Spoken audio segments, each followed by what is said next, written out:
It's our business weekend, and thank you so much for joining me. A good morning, beautiful morning to you, my guys. Thank you so much for joining me on this exciting and informative episode of the Agribusiness Weekend Show. Now, if you haven't followed us on all our social media platforms, and if you haven't subscribed to our YouTube channel, seriously, I don't know what you're waiting for yet. And I hope you've been enjoying yourself since the start of the Agribusiness Weekend Show Season 6. So you can do well to reach us on all our social media platforms or send us a message via our email address, and we'll be right there to respond to you anytime, any day. So if you haven't subscribed, do well and go right away, click that red button and subscribe. Welcome to the show. I'm Joy Labaran Osamujemo.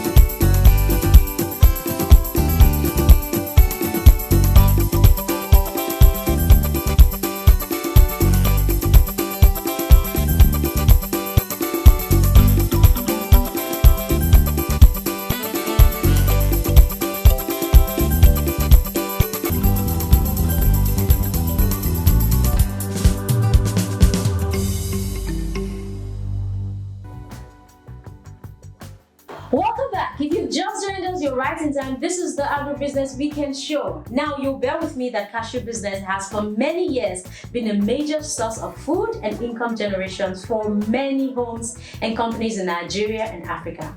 So today, our discussion will be centered around making profits in cashew farming and value additions in Nigeria. On set with me is Segun Adegoke. He's the founder of Bay Agro. Welcome to the show.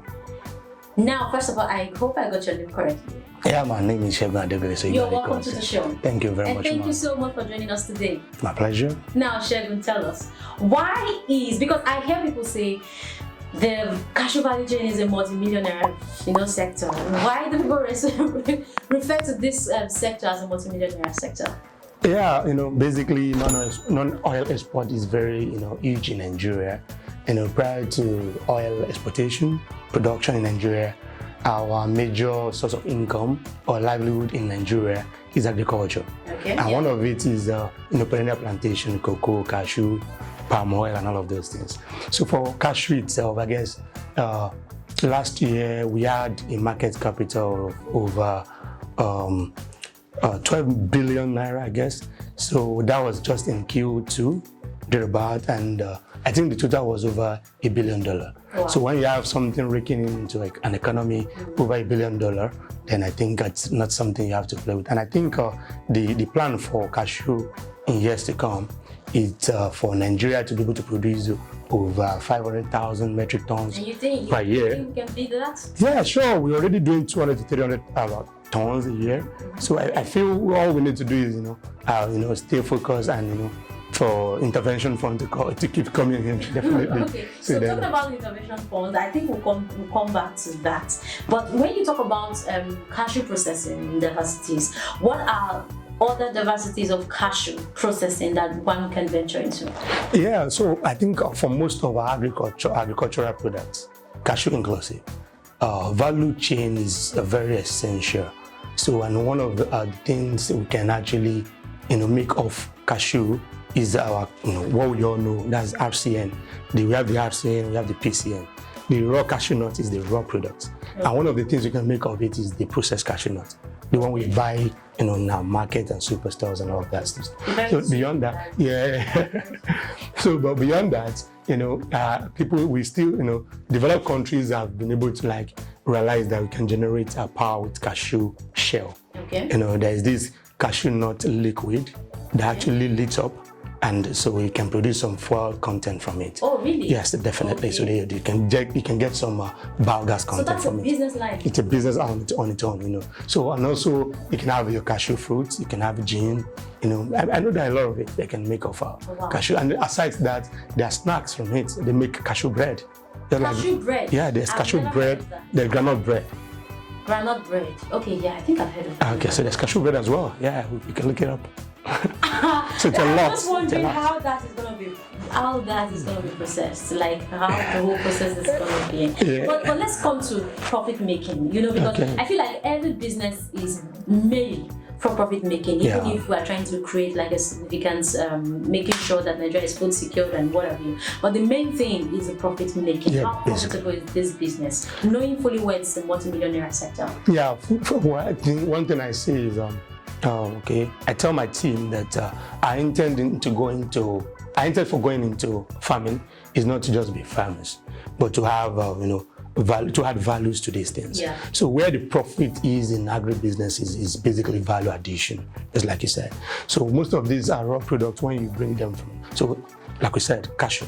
So when you have to, for example, when you process cashew, you make over 200 to 300% profit over the raw cashew. 200 to 300% over it, yeah. ROI. Yeah, over The same processed. ROI Yes. So the number is clear. I can give you the figures. It's clear. It's clear. A raw cashew, a ton of a raw cashew nut today is about 400 to 500,000 naira. Okay. That's a ton of raw cashew nut. Then the processed cashew nut, the same 1 ton is over 6 million naira. So although it takes about 6 tons of raw cashew nut to have a ton of processed cashew nut. So if you still do the numbers, it's over 200%. If you still do the numbers. Wow, that's huge. Yeah, it's a lot. It's huge. So it's one business that actually takes time, but once you set into harvesting, the 4th year or the 3rd year, the continuous harvest for over 30 years. Yeah, I know that cashew is a perennial. Am I correct? Yeah, perennial plantation. Now, what is it for? Because I don't know, for this our generation. Okay. No, we want quick money. So what is it for someone who wants to? Because right now you're talking about more than 200% interest. Yes. And now you have to wait for a whole 4 years. Yes, definitely. I know that agriculture is a profession of patience. Yes, that's it. But I feel like, is this a major challenge that most like our youths of today will see as, okay, part of this value chain? Yeah, so the good thing about any business is you just have to be creative, value chain like we said. So you don't have to be the farmer that is planting for 4 years to make the money. Okay, right? That makes sense. You can be an aggregator that buys from the farmers, then resell, right? That's a value chain, right? You aggregate from the farmers, that's from the rural areas. You come to urban centers where you have access to markets, so you don't have to stay. Yeah, that's it. So you don't have to stay as a farmer to actually make a money, right? So you can decide not to even be an aggregator. You can decide to just be an exporter. Okay. So you are waiting for people to go and buy, those aggregators to go and buy from over the country, right? And you wait in Lagos ports where you just aggregate from them and you export because you have international market access. Okay. So that's another thing. Okay, so that's another. So you don't have to wait for 4 years basically. Okay. You don't have to wait for 4 years. And also another thing you do, so for Bay Agro, what we do is we do mixed cropping. So we also do cyclic agriculture. So what we do is we understand that we don't want to wait for 4 years to start making money, right? Just like you said, profit-oriented is every business focus. So we don't have to do that. So we do intercropping. So while cashew have been planted, we can plant cassava in it, plant your maize in it, and we also have our animal section. We do livestock, but we only channel our energy into our production of pigs. So you have your feces from your dumps from livestock, you have it dumped as fertilizers, you add some additives and all of that.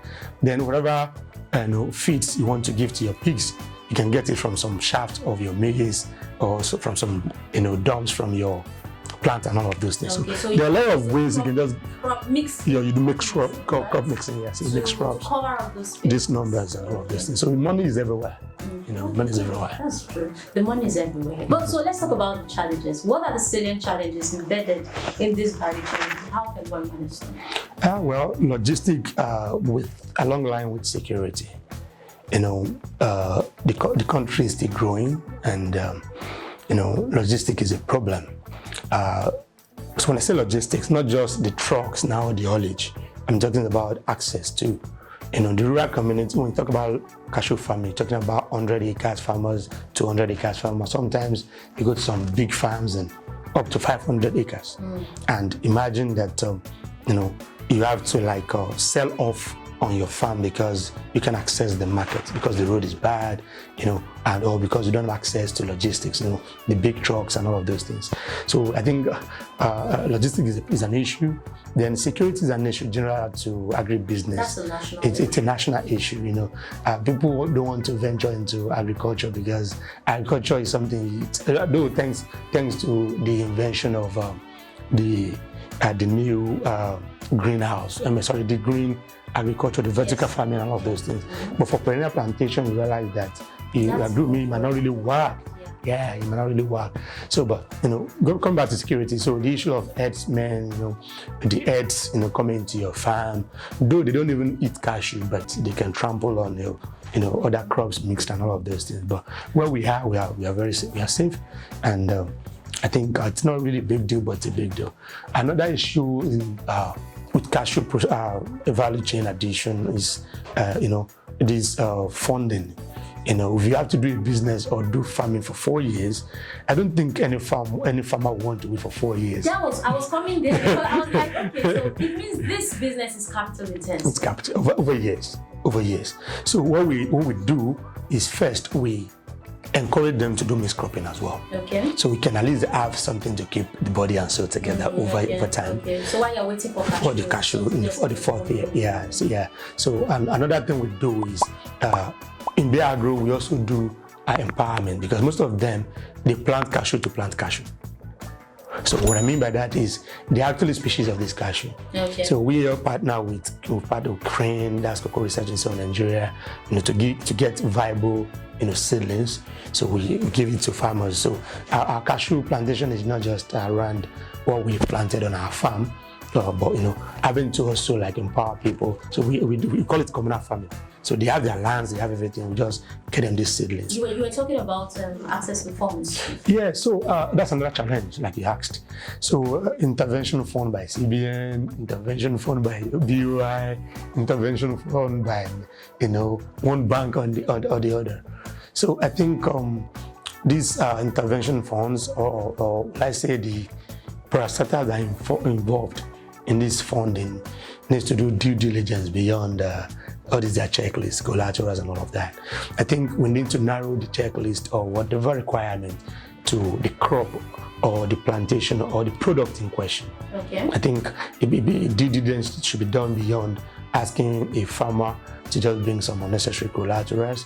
And due diligence, you hear things like they are collateral-free loans, but when you ask them how much is it, it's $1 million. So if you want to go into large-scale production, it can't work. Yeah, because like you said, also it's capital intensive over time. So it's continuous spending. Though, like I said, the market capital, when you start raking in money, the 4th year or the 3rd year, over 30 years of life cycle is a lot of money. Yeah, so you can cover for it. So moratorium should actually come on board. People should, these parastatals and financial institutions should look at giving, distinct checklist or requirements to different products. Okay. So for a cashew that you have to work for 4 years. Okay. So when you say I should start paying the second year. Specific funds for that. Okay. So for perennial plantation generally.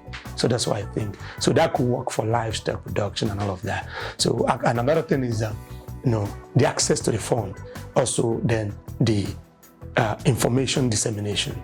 So a lot of farmers even lack information. They're not aware that they're actually intervention funds but I don't for know. this product. So now these funds are available and the farmers lack the means to get this information. Yes. But how is it the fault of the people who are providing the funds? You know what? Okay. You answered that question, but let's take a short break. When we come back, we'll continue. All right, so let's take a short break now. When we come back, the show continues. Don't go anywhere.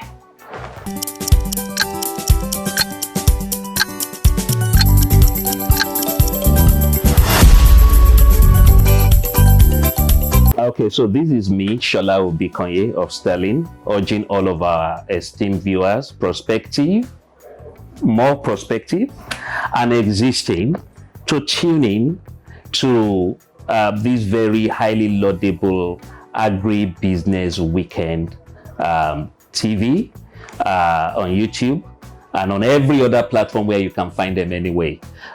They have been a veritable part of our journey in agriculture in this country.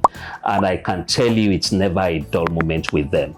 Please make sure that you follow them on all platforms. Thank you.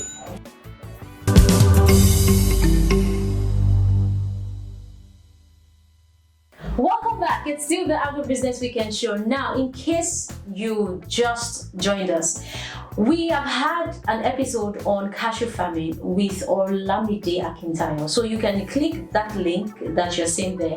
So you can just, brush your memory on the episode we've had it before and see how valuable and how profitable this value chain can be if you venture into cashew farming. And Segun is still on set. Thank you so much. You're doing amazingly well, I must say. You're welcome. Thank you. It's my pleasure. It's an opportunity to be here. Thank you. Now, before we went on the break, Segun, you mentioned access to funds and farmers not being able to get the right information. And I was saying, if these funds have been made available, how is it is it the bank that made the funds available, or the federal government? Mm-hmm. How is it their fault that these farmers cannot get information the channels to access this information to get the funds? Yeah, information. You see, it's partly government or parastatals that are involved. Financial institutions that are funding these, they're making this fund available. It's partly their fault and partly the government as a whole fault. Why I said that is because, the same power belongs to people. Yeah, but the truth is that the power is with the government.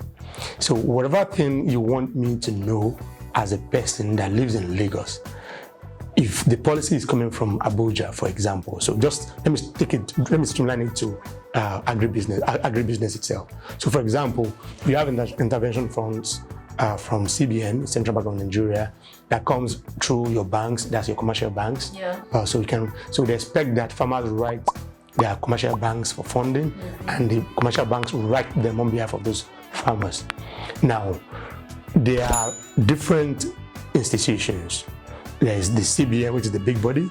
Now, this is the commercial banks, which is the body that is closer to the people. And now, farmers in the rural areas, how many banks do we have in the rural areas? That's the question. Very minimal, numbers of them. Very, we can count, right? So that means, and there's still people, there's still institutions like, is it the LAPO or something? There are other institutions that are very, smaller compared to the bank.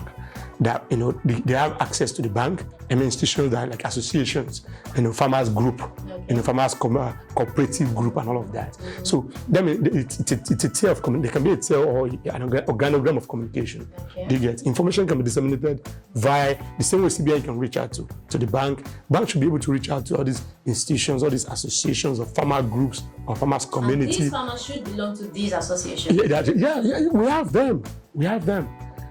And another thing again is, basically the general, problem of the country. Like I said earlier, some of the developed world, even developing countries now have access to internet everywhere. Yeah. But this country is still, a bit far back and all of that. Even if we have access. So that's why I said it's partly the fault of the government and communication. So they can make it actually get to them, but they can go and drag it from them. That's true. That's the way it works. Okay. So that's to come from them. Okay. So I think they should just also do due diligence when the funds are available. They should look at ways at which they can disseminate information through tiers of institutions to reaching out to the grassroots. Oh, okay. So, Segun, let's come all the way down from cashew business. Let's play a game. Okay. All right. So basically, when I have guests on the show, I love them to have fun before they leave. Yeah, thank you. So this is it. I have 10 questions on my list, Okay. and you're going to pick 3 numbers randomly. Okay. So let's go with your first number. You pick your first number. Number 1. Number 1. Why did you pick number 1? Yeah. So Segun, tell us, apart from business, cashew business, what are your other hidden talents? Okay, so my kind of person, I don't really believe in talent and all of those things. Really? Yeah, I don't believe in that. There is I believe in this hard thing- work. There is this thing you should be able to do, like freely, without you being thought. Something like that. Multitasking. I don't know. So I mean multitasking. That's what I do. like there is this innate ability that you just. So So, you see, so for me, I think what I have as a gift, that's what you mean by talent, right? So is the ability to actually, multitask. That's the one thing I do. I don't, like I said, we are not just into cashew production. So we do this and that and those. And people ask, they say jack of all trades and all of those things. You don't sing, you don't dance, you don't play drums, you don't. It's either you're multitasking, farming, you're multitasking. Business is what I do. That's what I do. I can Definitely, yeah. Everybody likes money, I guess. Everybody likes money. I'll take that. Let me get your second number. So I'll go to number 10. Number 10, straight to number 10. Okay, so I'm going to be asking you these questions very, very fast. Okay. And if you say a yes or a no, you fail. Okay. So you're not supposed to answer these questions with a yes or no. I'll be very, very fast. Trust me. All right, the first question is, are you working in the field you went to school from? Are you the only child of your parents? Have you ever lived in another country? Have you ever taken a road trip? Oh my I don't know. I'm not going to say. You want me to say yes or no? The answers are yes and no questions. Definitely. Of course. Oh! So I got you again. No. That's your last number. That's definitely, yeah. But yes. Don't say That's yes. yes. Say yes. Absolutely. Something like that. No, you got me. All right, let me get some last. No, I'm going to get this. Okay, so let's do number 5. Number 5. I'm going to get this. Okay, so tongue twisters. Okay. Greek grapes. Greek grapes. So let me take another one. No. So let me say myself, please, okay? Please come on, try. No. I'm not very good at that. Okay, so pick another number. Okay, I really so- don't do this. Okay, but you can do it. Thank you for doing Pick this. another number. So go for it. Number 8. All right, so Segun, you tell us a parable in your dialect and give us the meaning. I'm Yoruba, so Okay, so what's that? So I think what it means is that the elders can always take care of things, even if the younger ones are there. Okay. So even we have numbers of people that the millennials, the younger generations. So it's always still good to have an elderly person that can that have seen beyond what we've been able to see. I guess. Okay. I think I got that. Okay, all right. So At least 33.3%. thank you so much once again for coming on the You're Agri welcome. Business Weekend Thank you show. very much. And on behalf of I and the Agri Business Weekend team, I want to give you this package. Oh, To this say is it. thank you for Thank coming. you very much. Thank you very much. Thanks very much, Agribusiness Weekend. You're welcome. And so this is where we draw the curtain on today's episode of the Agri Business Weekend show. I trust you learned a lot and you had so much fun. Till I come your way next time, same time, next week, do want to follow us on all our social media platforms and do want to please help my career. Subscribe to our YouTube channel so you'll be first to get notifications whenever anything pops up on the show. Please, I beg you in the name of God, have a great weekend. Bye for now.